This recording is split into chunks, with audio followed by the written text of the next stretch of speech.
When this government took office, they had they had displayed to the country a very progressive manifesto.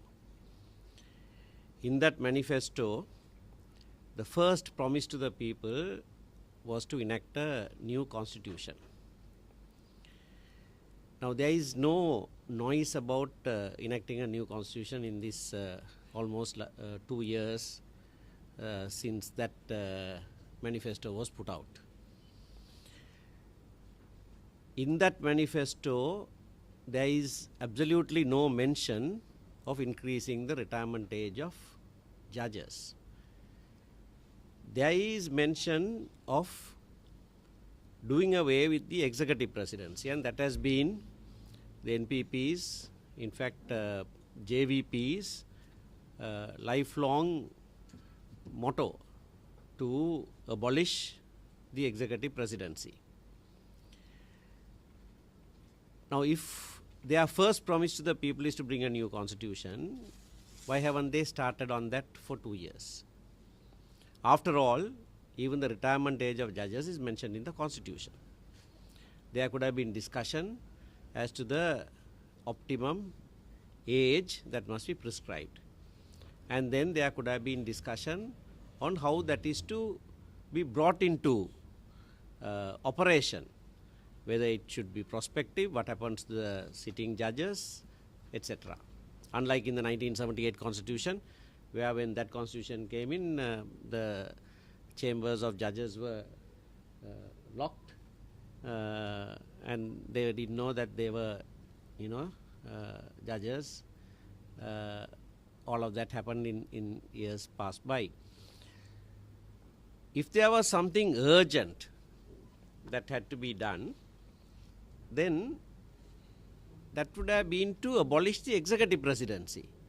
Because if you remember, in the last parliament, when NPP was in the opposition, they brought an amendment to the constitution, a bill to amend the constitution. That's the only bill that they brought in that parliament to amend the constitution, and that was to abolish executive presidency.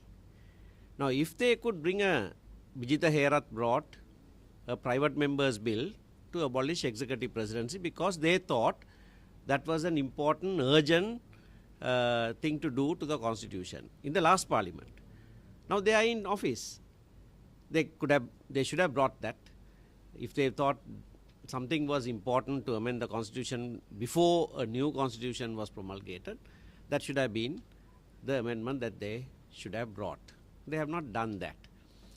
I want to ask the members of the opposition, some member of the opposition, please bring Vijitha Herath's private members bill again to abolish executive presidency. Please introduce that. And let's see what they say. Their own bill. Without changing a dot or a comma, bring that again. That should be the piecemeal amendment, if at all, that must be brought to the constitution, because that is their principle, that is their policy, that is their primary promise to the people. Also, the timing of this move. They waited until now to introduce this. In between, some judges of the Supreme Court retired. Some judges of the Court of Appeal also retired. Now, if this was something that they thought was urgent, something that should be brought through an amendment, then why did they wait until now, until after some judges had retired and before the other judges retire or other judge retires? And why are they timing it now? That very clearly shows that is aimed at individuals, and that is utterly wrong. That is totally wrong. That is why we say this is a barefaced interference with the independence of the judiciary. It's so plain to all of us, and I don't know why the government thinks that they can, fool the people in this way by saying life expectancy has increased and that's why we are doing it. Every single person in the country knows that that is not the truth. Everyone knows that. So this is the slippery slope, perhaps the first few slips of this government, when they start lying to the people barefacedly like this. So we, as responsible members of the bar, would like to warn the government, don't do this. This is not just us alone. The Bar Association of Sri Lanka has taken a stand. The original court judges have taken the same stand. The High Court judges have taken the same stand. The bar and the bench has taken the stand. Right? Who else but we who should be heard on this primarily? The Minister of Justice just survived a no confidence motion in Parliament. I won't say survived, he won that handsomely.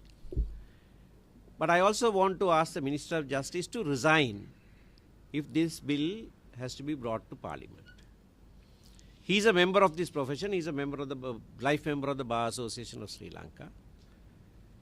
It will be totally unbecoming of him to introduce a bill such as this, whose only intention is to capture the court, as was said here, to interfere with the independence of the judiciary.